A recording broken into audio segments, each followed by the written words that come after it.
The rain pounded against the windows of my childhood bedroom as I packed the last of my clothes into a duffel bag. My hands trembled, not from the cold, but from the rush of adrenaline flooding my body. Downstairs, I could hear my father pacing in the kitchen, his heavy footsteps echoing between bursts of thunder. I was 27 years old, and this was the night everything shifted. "Jessica," his voice thundered up the stairwell. "Get down here, now." I zipped the bag, shut, and took one final look around the room that had been mine for as long as I could remember. The faded posters on the walls, the bookshelf, packed with medical textbooks I had studied until my eyes ached. The desk where I had written essays about becoming a surgeon. It all felt like pieces of someone else's life. When I reached the bottom of the stairs, both my parents were waiting. My mother leaned against the doorway, arms crossed, her face expressionless but heavy with disappointment.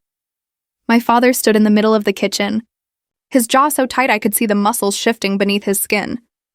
"You think you can just walk away from this family?" he said. "After everything we've done for you?" "Dad, I'm not walking away from you," I replied calmly. "I'm choosing a different path." "A different path?" he repeated with a sharp, humorless laugh. "You mean throwing away 4 years of medical school to open some absurd restaurant? Do you even realize how foolish that sounds?" "It's not foolish," I said. "It's what I want to do with my life." "What you want?" He took a step closer, lowering his voice. "Let me tell you what you want, Jessica. You want to waste your potential. You want to humiliate this family. You want to destroy everything we've worked for." My mother finally spoke, her tone cool and measured.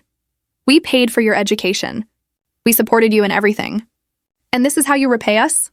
"I never asked you to pay for medical school," I said quietly. "You pushed me into it?"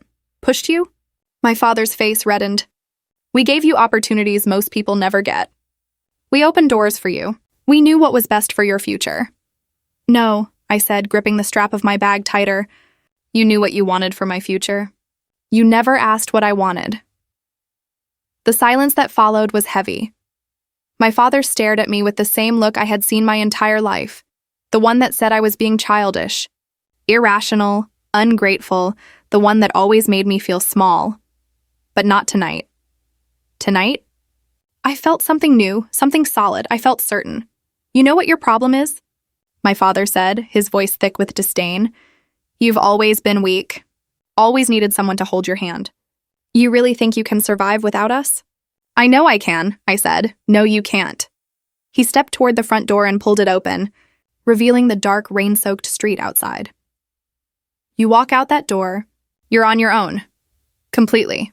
We won't bail you out when your dream falls apart. We won't be there to clean up the mess when reality hits you." "I understand," I said. "Do you?" He leaned against the doorframe, blocking my path. "Because once you leave, that's it. No coming back. No asking for help. No reconciliation. You'll be making the biggest mistake of your life, and you'll have no one to blame but yourself." I lifted my bag onto my shoulder and walked toward the door. He didn't move. "You'll never make it without us," he said slowly. "Mark my words. Jessica, you'll fail. You'll crash and burn. And when you do, don't come crawling back here looking for sympathy." I met his eyes and held his gaze. "Then I guess we'll see, won't we?" He stepped aside, shaking his head. As I crossed the threshold, he spoke one last time. "You're going to regret this for the rest of your life." I turned back once more. My mother hadn't moved from her spot by the kitchen door. Her look of disappointment cut deeper than anything. My father had said, "Goodbye, Mom. Goodbye, Dad." My father slammed the door so hard that the sound echoed down the quiet street. I stood there in the rain, letting it soak through my jacket, my bag growing heavier on my shoulder. Behind me was everything I had ever known. Ahead of me was only uncertainty. I walked toward my car, each step feeling heavier than the last. When I reached the driver's door, I paused and looked back at the house. Every window was dark except the kitchen, where my father's silhouette moved back and forth. I got into the car, tossed my bag onto the passenger seat, and started the engine. As I pulled away from the curb, I didn't look back. I couldn't. The rain kept falling as I drove through the empty streets of Minneapolis, heading to my friend's apartment, where I'd stay until I figured out what came next. My phone buzzed in the cup holder, a text from my mother. You're breaking your father's heart. I hope you're happy. I deleted it without replying. 3 months later, I stood in the small kitchen of what would become Ember, my restaurant. The place was cramped and still smelled faintly of old grease from whoever had been there before. The walls needed paint. The floors needed work, and the equipment looked too outdated to pass inspection.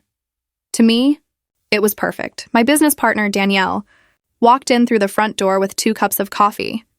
She'd been my roommate in medical school, the one person who understood why I had to walk away.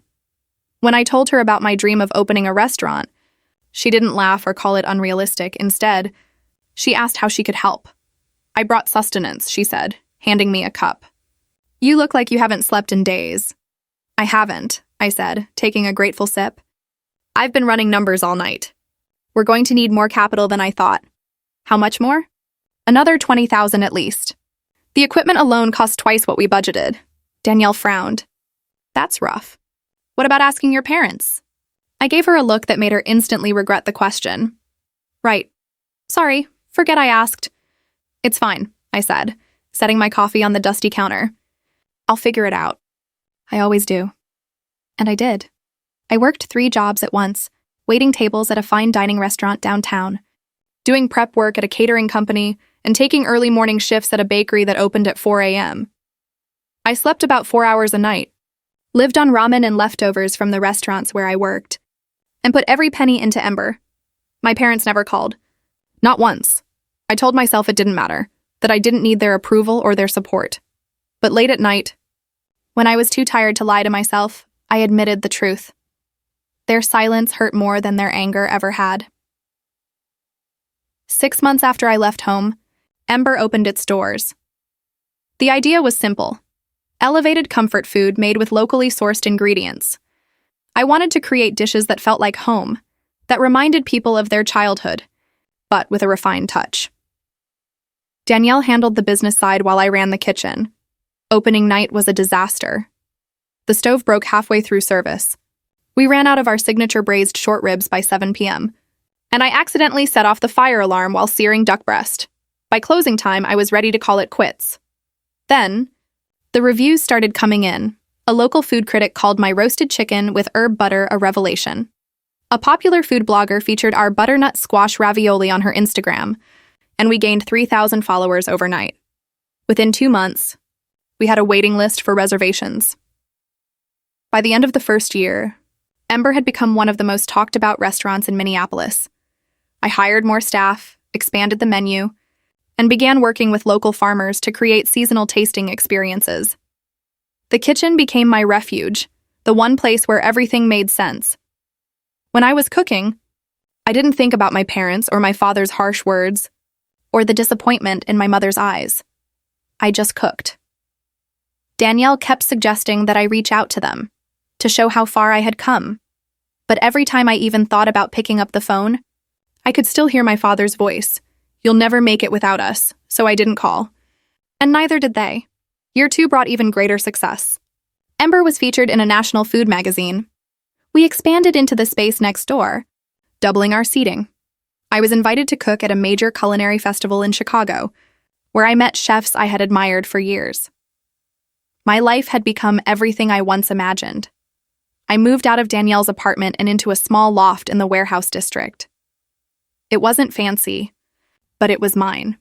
I furnished it slowly and carefully, choosing every piece with intention. No more borrowed couches, no more living out of a duffel bag.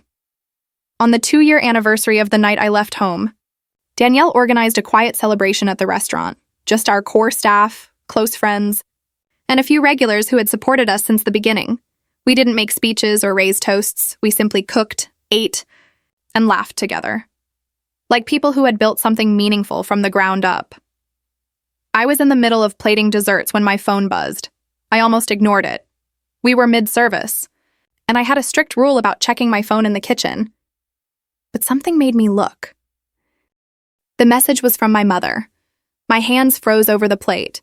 I hadn't heard from either of my parents in exactly 2 years. No calls, no texts, not even a word through mutual friends. Complete silence.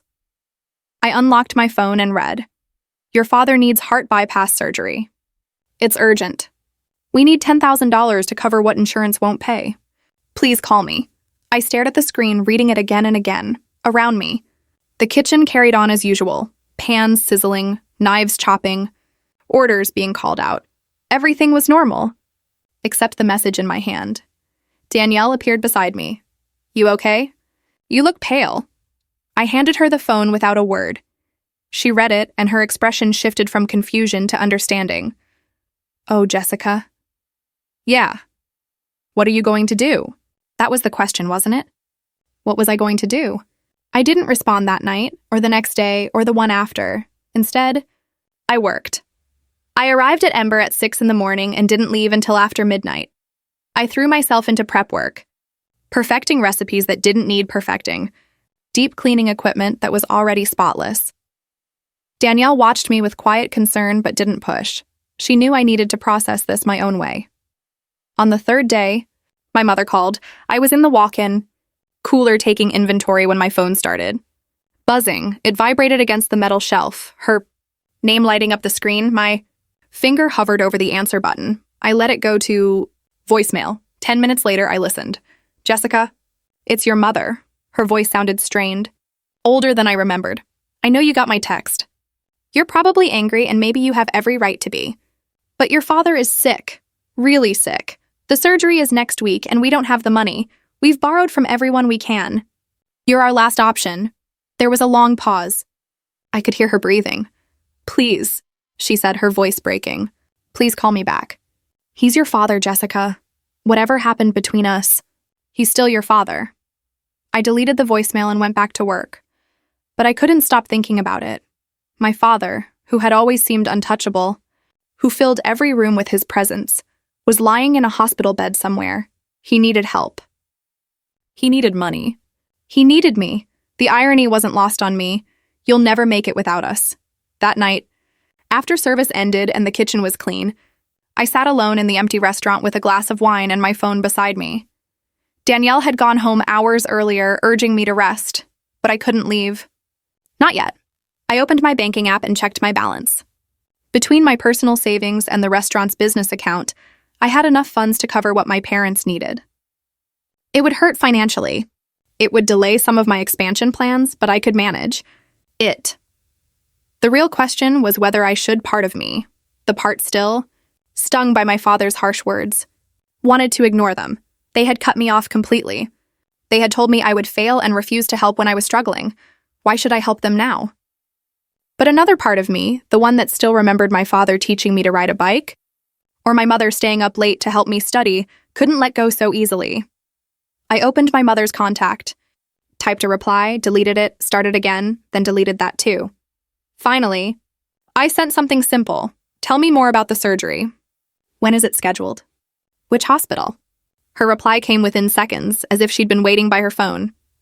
Next Tuesday, Abbott Northwestern. They say he has 3 blockages. Without surgery, he could have a massive heart attack anytime. Jessica, I'm scared. I read the message 3 times. My mother, who never showed fear, was admitting she was scared. I typed back, how much do you need exactly, and when? $10,000. We need it by Monday to confirm the surgery. Insurance is covering most of it, but the deductible and some preliminary tests aren't covered. Jessica, I know this is a lot to ask. I know we haven't been there for you, but please. I set my phone down and closed my eyes. $10,000.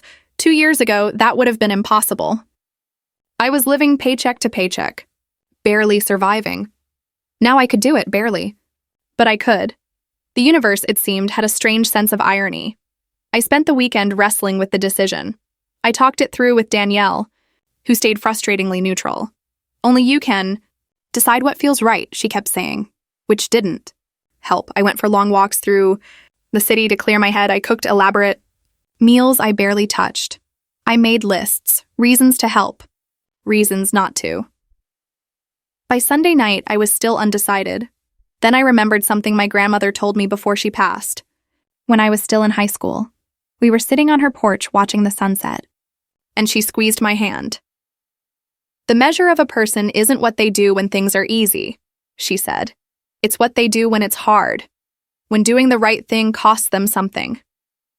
At the time, I hadn't really understood, But sitting in my apartment with my phone in hand, I finally did. This wasn't about my parents. Not really. It was about me, about the kind of person I wanted to be. I could cling to my anger. I could let my father face the results of his cruelty. I could prove I didn't need them, that I had succeeded despite them, or I could choose to be better than that. I picked up my phone and typed a message to my mother. I'll send the money tomorrow morning. Make sure the hospital receives it by Monday afternoon. I pressed send before I could change my mind. 3 dots appeared right away, then disappeared, then came back. Finally, her message arrived. Thank you. Thank you so much. Can we talk? Can I call you? I stared at it for a long time. Then I typed 5 words that would change everything. Let me think about it. Monday morning, I wired $10,000 to Abbott Northwestern Hospital, designated for my father's surgery. The transaction took less than 5 minutes.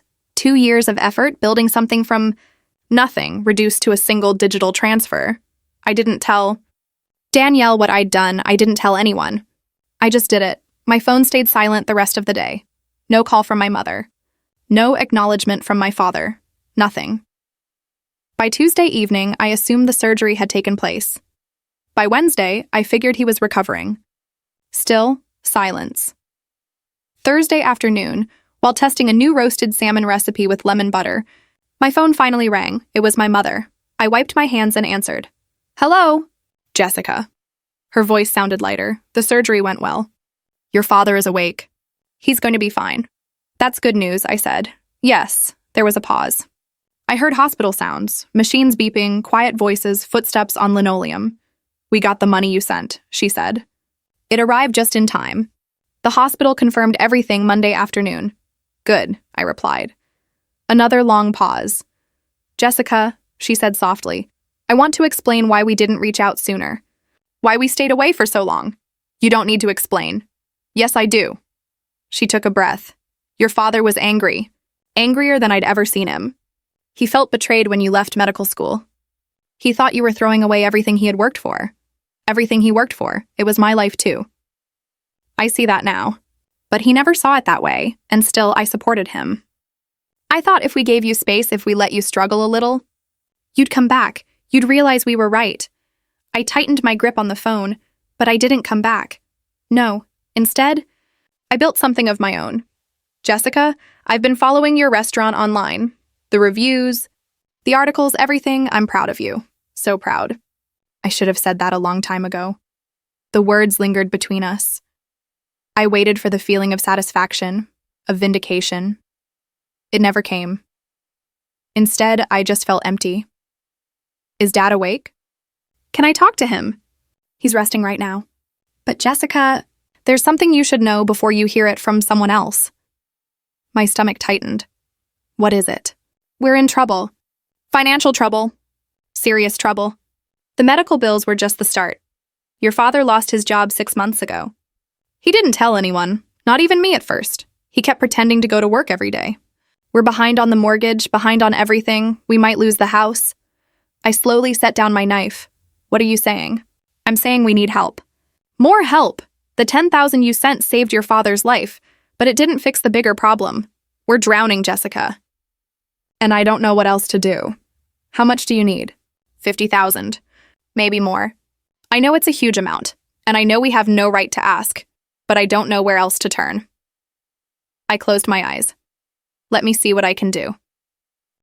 Really? Her voice cracked. Jessica, I don't know how to thank you. After everything we said and did, you're still willing to help us. He's my father, I said quietly. Repeating her old words from that voicemail. Whatever happened between us, he's still my father. After I hung up, I stood in my kitchen for a long time staring at nothing. Danielle found me there 20 minutes later. What happened? She asked. I told her everything. About the surgery, about their situation, about the money they needed. She listened silently, her face growing more concerned with each word. Jessica, 50,000? That's nearly everything you've saved. That's your expansion fund, your safety net. If you give them that money, you'll be setting yourself back years.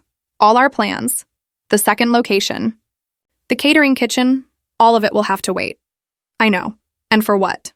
For parents who told you you'd fail? Who cut you off completely?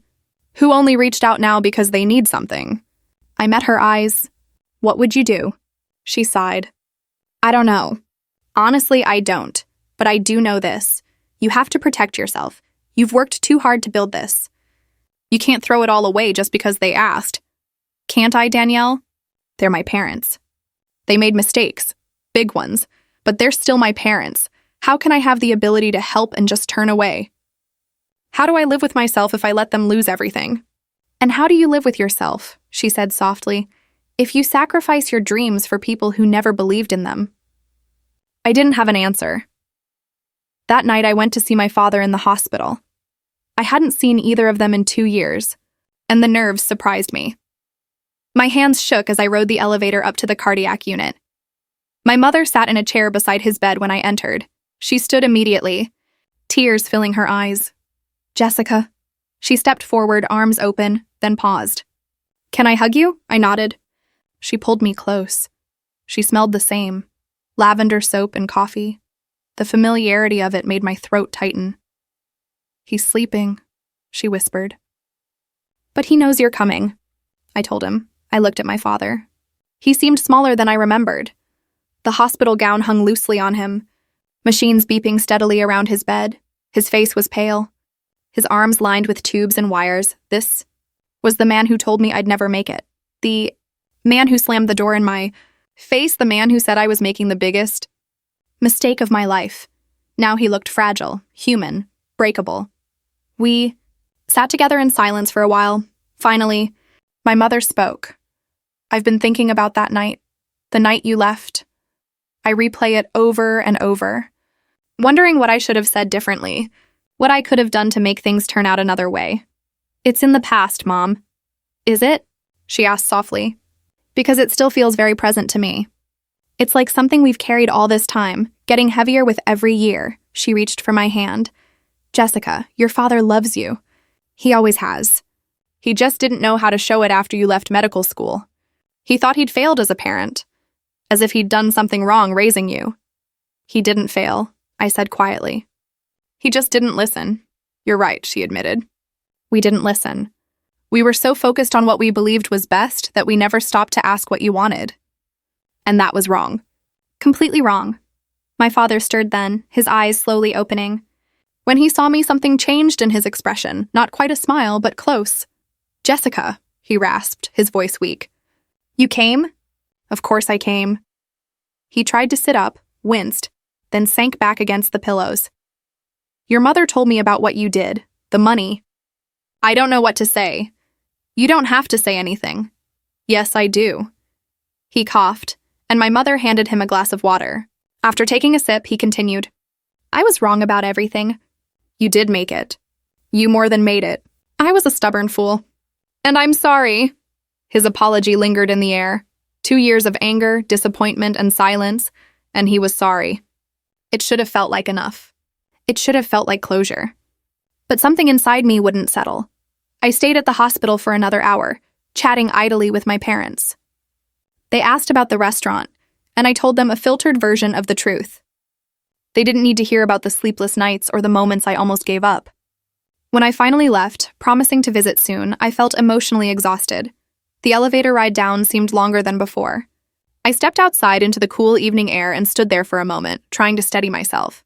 My phone buzzed. A text from Danielle. How did it go? I replied he apologized. They both did, and I don't know how to feel about it. Want to grab a drink? Not tonight. I need to think. I drove home on autopilot, thoughts spinning. Something about it all felt off, though I couldn't pinpoint why. My parents had seemed sincere. My father really was sick. Their financial struggles sounded real. So why did I feel uneasy? At home, I poured a glass of wine and opened my laptop. I told myself I was just checking restaurant reservations for the week, but my fingers typed something else. My father's name and the company he worked for. Search results loaded slowly. His LinkedIn profile appeared first, still listed as Senior Account Manager at Northland Manufacturing, the same company he'd been with for 20 years.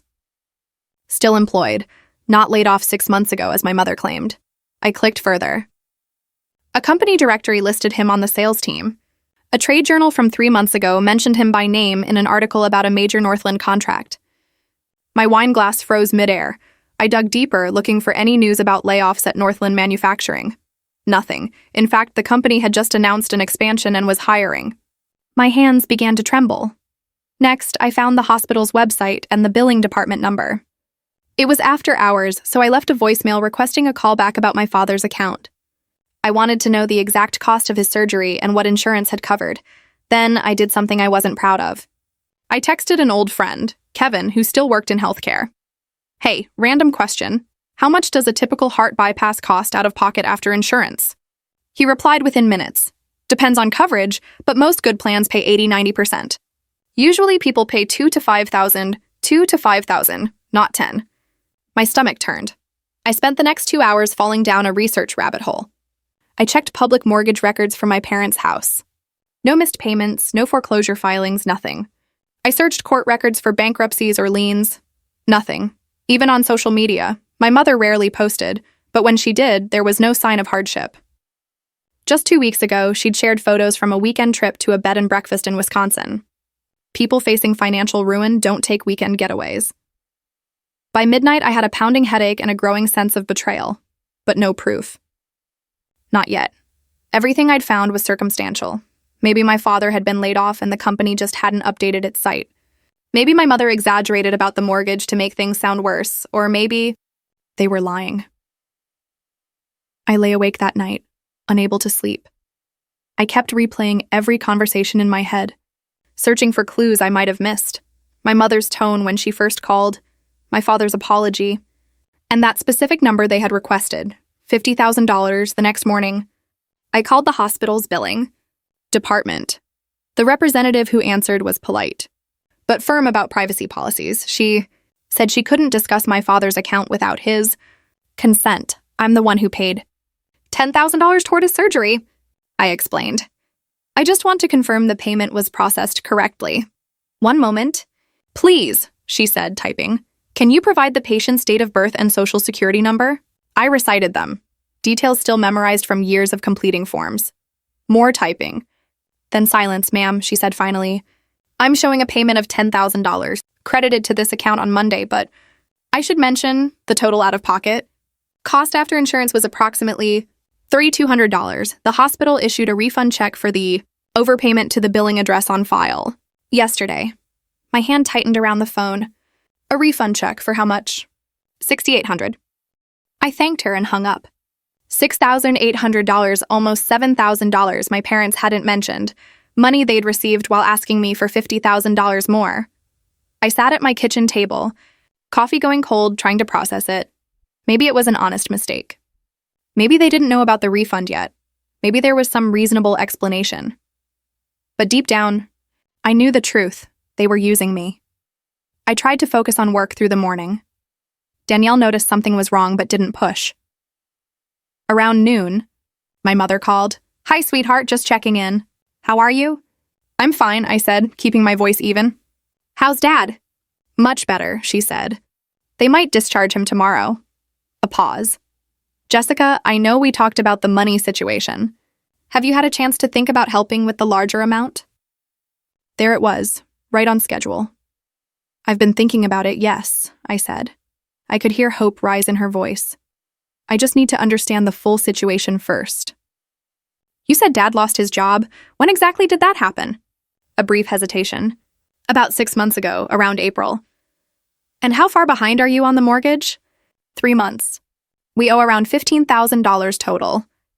I pulled up the mortgage records I had found the night before, paid through October, fully current. That's a lot, I said carefully. Have you applied for assistance programs or asked the bank about forbearance? We tried all of that. Nothing worked. Her voice tightened. Jessica, I know these questions are uncomfortable, but we really are in trouble. I wouldn't ask if we had another choice. I know, Mom. I'm just trying to understand everything so I can figure out the best way to help. That makes sense, she said with relief. So you'll help us? I'll run some numbers and talk to my accountant, I replied. Could you send me the documentation, the mortgage statements, Dad's termination letter, things like that? It'll help me figure out exactly what you need. Silence. Long enough that I thought the call had dropped. Mom? Yes, of course. I'll gather everything and send it to you. It might take a few days. Some papers are hard to find. That's fine, I said. Take your time. After we hung up, I sat back and exhaled slowly. She was lying. I could hear it in every pause, every vague answer, every excuse about missing paperwork. They were deceiving me. Their own daughter. The anger built slowly, then all at once. I paced the apartment, mind racing with disbelief. How could they do this? How could they look me in the eye, apologize for years of cruelty, and then turn around to manipulate me for money? But even as I asked, I knew the answer. Because they could. Because they believed I was still soft enough. Desperate enough for their approval, to give them whatever they wanted.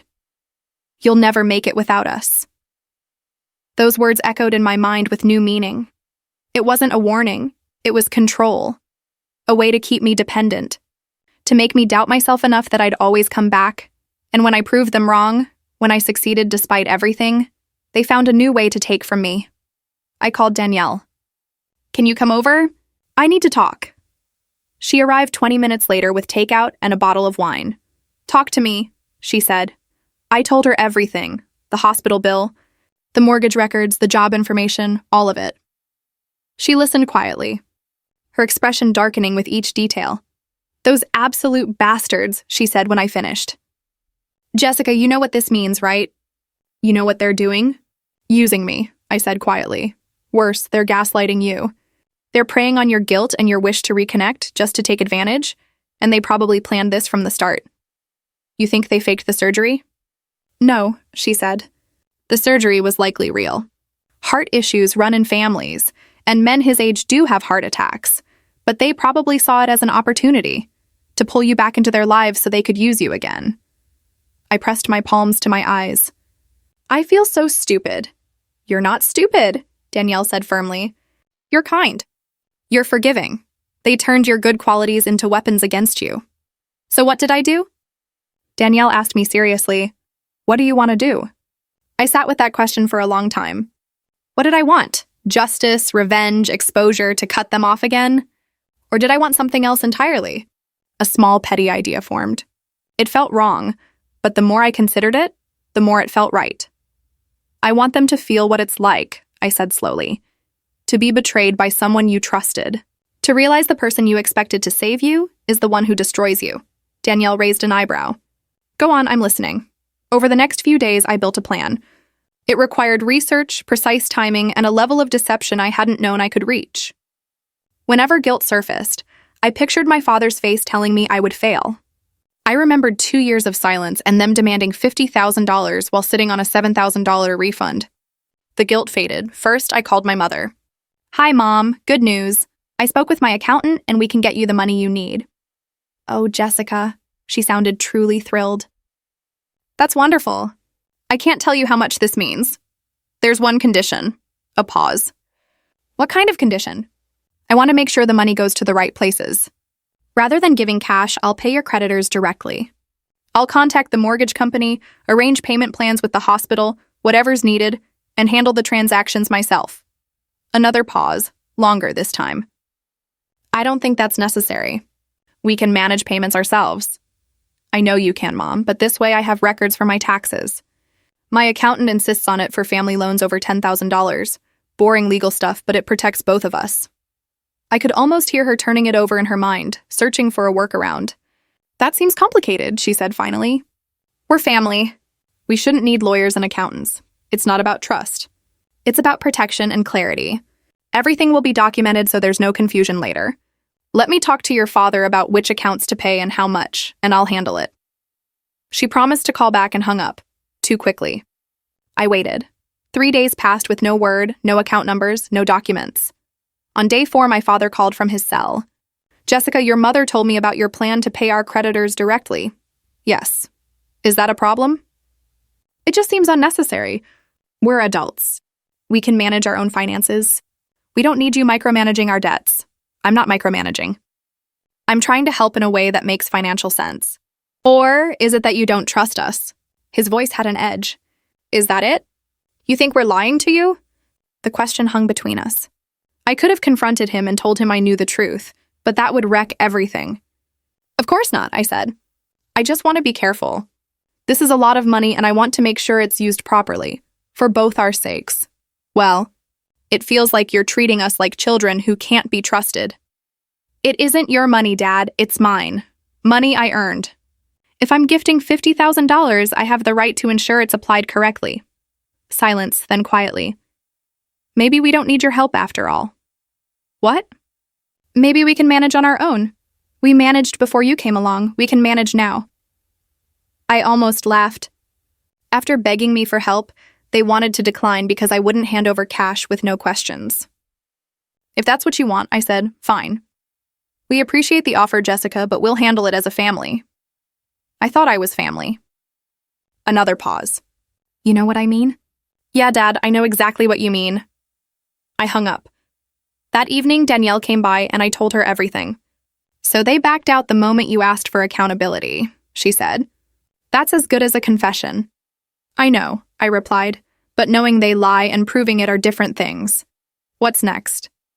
She asked. I smiled and it wasn't a pleasant smile. Now we set the trap. Over the next 2 weeks, I put the plan into motion. I hired a private investigator, something I never imagined I'd do, to verify my father's employment and my parents' true financial status. I needed undeniable proof. The report matched my suspicions. My father was still employed, earning $75,000 a year. Their mortgage was current. They had over $30,000 in savings. No crisis, no desperation. Just greed. Armed with the investigator's report, I moved to the final phase. It was risky and required perfect timing, but if it worked, my parents would see exactly what they'd done to me.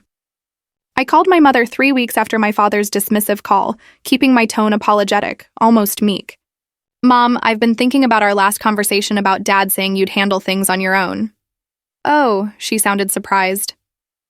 Yes, we've been managing. I feel awful about how I handled everything.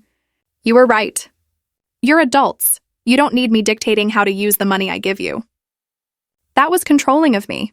Well, I wouldn't say controlling exactly. No, it was, and I'm sorry. You came to me for help, and I made it harder than it needed to be. So, I want to try again. If you'll let me. Silence.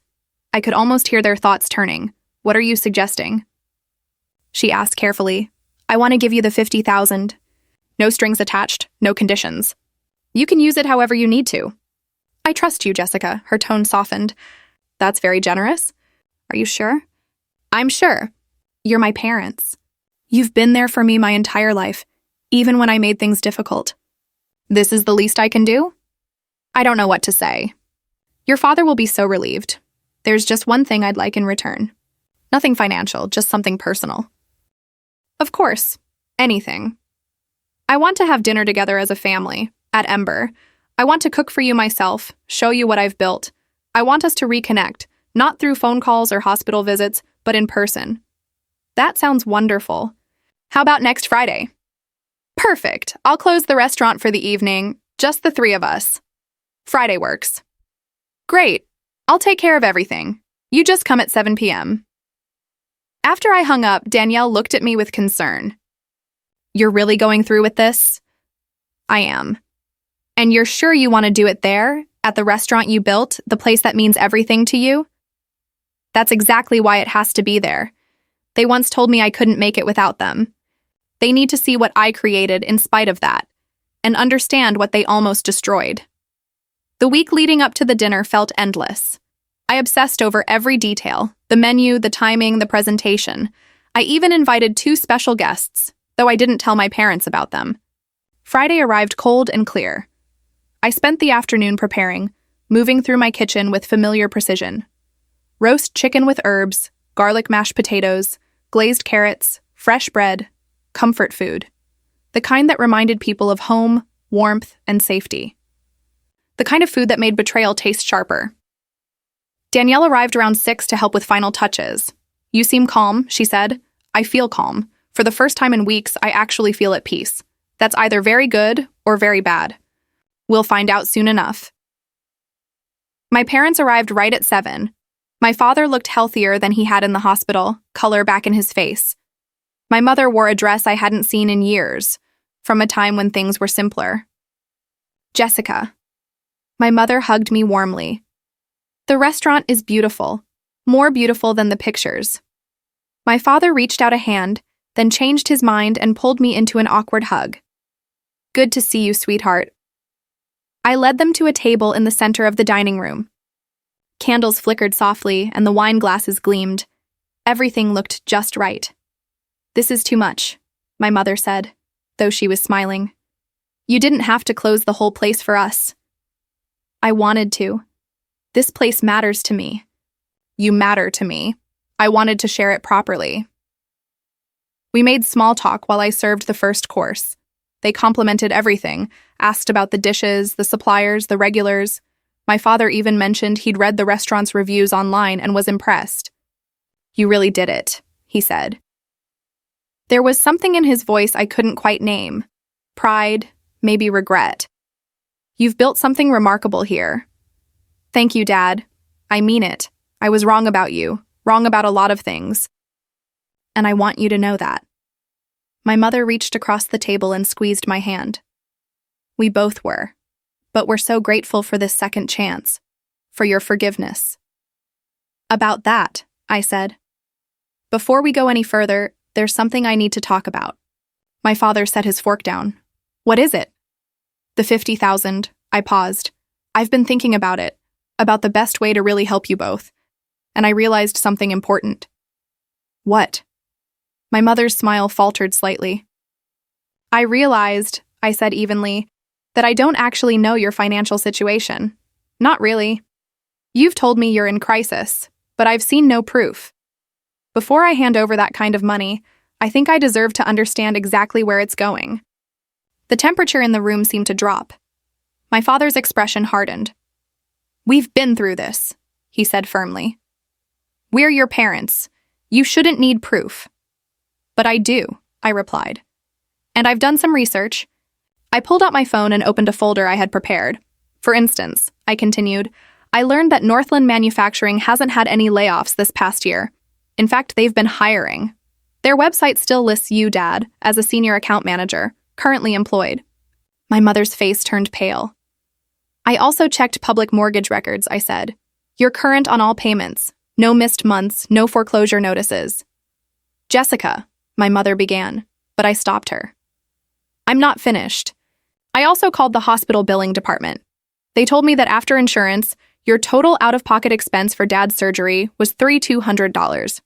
That means the $10,000 I already sent left nearly $7,000 unaccounted for. Money you never mentioned. The silence that followed was heavy and suffocating. My father's jaw tightened, the same way it had the night I left home. My mother stared at her plate, avoiding my eyes. So, I continued, keeping my tone steady, I hired a private investigator, just to be absolutely sure. And he confirmed everything. You're not in financial trouble, you never were. You saw an opportunity in Dad's surgery, a way back into my life, and you took it. You used my guilt, my hope for reconciliation, to take advantage of me. My father stood abruptly, his chair scraping the floor. How dare you accuse us of stealing? We're your parents. Exactly, I said quietly. You're my parents, the people who should have supported me, who should have believed in me. Instead, you told me I'd fail. You cut me off. And when I proved you wrong, when I built my life despite you, you came back to take what you could. That's not true, my mother said weakly. You don't understand. Then explain it, I said, meeting her eyes. Explain why you lied about the layoffs. Why you lied about the mortgage. Why you kept $7,000 of my money and then asked for $50,000 more. Neither of them spoke. There was no defense that could make it right. You want to know what hurts the most? I asked softly. It's not the money. I can always earn more. It's that you made me believe you'd changed. You apologized. You said you were proud of me, and I believed you. I wanted my parents back so badly that I ignored every warning sign. My father's face reddened. You've always been so self-righteous, so quick to judge us. We gave you everything, and this is how you repay us? You gave me nothing, I said, my voice rising despite myself. You gave me expectations, disappointment, and conditional love. Everything I have, everything I've built, I did without you, despite you. Then why agree to help us? My mother cried, tears streaming down her cheeks. If you hate us so much, why offer the money at all? Because I needed to know, I said. I needed to see if you truly wanted a relationship, or just what I could give you, and now I know. My father pointed a trembling finger at me. You set us up. This dinner, this reconciliation, it was all a trap. No, Dad, I replied calmly. You set yourselves up. I simply gave you a chance to be honest. You chose to lie. We needed help, he shouted. You needed money, I said. There's a difference. Just then, the kitchen door opened and 2 people stepped into the dining room. My parents turned in confusion. Jessica, who are these people? My mother asked. Mom, Dad, I said, standing up. This is Detective Harrison and Detective Walsh. I filed a police report this afternoon for attempted fraud. My father's face turned from red to white. You called the police on your own parents. Detective Harrison, a woman in her 50s with weary eyes, stepped forward. Mr. and Mrs. Brennan, we need to ask a few questions about your financial interactions with your daughter. This is ridiculous, my father snapped. We don't have to speak to you. That's correct, Detective Walsh replied evenly. But we do have documentation, messages, voicemails, and medical records showing the actual cost of the surgery. We also have evidence that funds sent for a specific purpose were retained and used otherwise. We were going to pay her back, my mother said quickly, her voice trembling. When? I asked. Before or after you asked for another $50,000? She stayed silent. Detective Harrison opened her notebook. Let's step outside to talk. We can do it here or at the station. Your choice. My parents exchanged glances. My mother began crying, mascara streaking her cheeks. My father stood stiff, fists clenched. This is what you want? He whispered. To destroy your own family? You destroyed this family, I said quietly. The night you told me I would fail, when you chose pride over love, when you decided to use me instead of understand me. We're still your parents, he said. No, I replied. Parents support their children. They believe in them. They love them without condition. You did none of that. You were just 2 people who raised me, and now think you own me. My mother reached out, her hand shaking. Please, Jessica, don't do this. We can fix it. We can make it right. I stepped back. You had 2 years to make it right. You chose not to. You only came back when you wanted something from me. Detective Harrison gestured toward the door. Let's continue this conversation elsewhere. My parents walked toward the exit, my father's arm around my mother's trembling shoulders. At the doorway, he turned to me one last time. You'll regret this, he said. Family is everything, and you just threw yours away. No, Dad, I answered. You threw me away 2 years ago. I'm just refusing to be discarded again. The door closed behind them, and the restaurant fell silent. Danielle stepped out from the kitchen where she had been quietly watching. Are you okay? She asked. I sank into a chair, exhaustion replacing the adrenaline. I don't know, I said. Ask me tomorrow. The following weeks were harder than I expected. The police investigation continued. My parents hired an attorney who argued it was a family matter, not a crime, but the evidence was too strong. Text messages, bank records, the private investigator's report, everything pointed to deliberate deception. The story eventually leaked, maybe through the police or mutual acquaintances. Within days, everyone in my parents' social circle knew. My mother's book club stopped inviting her. My father's golf group suddenly had no openings. The community they'd built over decades began to crumble. Their lawyer managed to secure a deal, restitution of the full $10,000 plus damages, formal apologies on record, and probation. No jail time, but their reputations were destroyed. My father was quietly asked to resign from Northland Manufacturing, not for the legal issue itself, but because the company couldn't keep someone in a client-facing role amid that kind of scandal. During this period, my mother called once. I almost didn't answer, but curiosity won. I hope you're happy, she said coldly. You got what you wanted. We've lost everything. I never wanted this, Mom, I said softly. I wanted a family. I wanted parents who loved me for who I am, not for what I could give them. We did love you, she said. We still do. No, you love the idea of me, the version of me that fit neatly into your perfect plan. The doctor you imagined, not the person I truly was. You never loved the real me, the one who wanted to cook instead of perform surgeries, the one who valued passion over prestige. It's not fair. None of this is, but you made your decisions, and now you're living with them, just as I had to live with yours 2 years ago. She hung up without saying goodbye. I waited for guilt, for regret, for that sharp sense that I'd gone too far, that I'd said something that couldn't be undone. But it never came. Instead, I felt lighter, free. Ember continued to thrive. Without my parents' constant manipulation hovering over me, I could finally focus on building something meaningful. We expanded the menu, hired 3 new staff members, and began hosting monthly collaboration dinners with local chefs. 6 months after that evening, I was featured in a national magazine. The article wasn't just about food, it was about the journey, leaving medical school, breaking away from family expectations, building a business from nothing. The writer Jennifer spent a week observing me. She called it a story of resilience and redemption. I didn't mention my parents. Some parts of the story were too personal to share, but I did talk about courage, about the loneliness of those first years, and the deep satisfaction of proving wrong the people who doubted me. The feature brought new attention to Ember reservations, filled months in advance. Critics from other cities began traveling to Minneapolis just to dine at my restaurant. I received invitations to cook at events across the country. Everything I had worked for was finally taking shape, and for the first time, no one else could take credit for it but me. A year after that confrontation, a letter arrived in the mail, my father's handwriting. I almost threw it away, but something stopped me. The message was short. No apologies. No explanations. Just a quiet acknowledgement. You were right about everything. I hope someday you can forgive us. Though I understand if you can't, despite everything, I'm proud of what you've built. I always was, even when I couldn't admit it. I'm sorry I let my pride destroy our relationship. Folded the letter and placed it in a drawer. Maybe someday I'd respond. Maybe someday I'd be ready to see what a relationship with my parents could look like, one built on truth and boundaries. But that day wasn't today.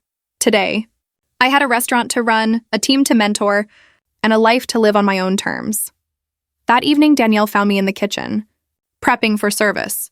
You seem lost in thought, she said. Just thinking, I replied, about how different things might have been if they'd been honest from the start. Do you think they ever truly wanted a relationship with you? She asked. Or was it always about the money? I'm not sure, I said. Maybe they convinced themselves it was both. Maybe they believed their own lies. But it doesn't really matter anymore. Does it feel like closure? She asked. I paused for a moment. It feels like freedom, I said. Like I've finally cut the last thread tying me to people who only wanted to hold me back. That's better than closure, she said. And she was right. This wasn't about endings or beginnings. It was about continuing forward, without the weight of expectation or manipulation dragging behind me. My parents lost their reputation, their social standing, and the respect of everyone who once admired them. My father never recovered from the forced resignation. Eventually, they moved to a smaller town where no one knew their past, starting over in their 60s, carrying only the consequences of their choices. I learned that family isn't defined by blood. It's defined by who stands beside you, who believes in you, and who loves you without conditions. As for me, I built something beautiful out of nothing, and no one can ever take that away. Looking back, I realized that revenge was never about destruction. It was about refusing to let anyone diminish what I had earned, who I had become, and what I've always known I deserved.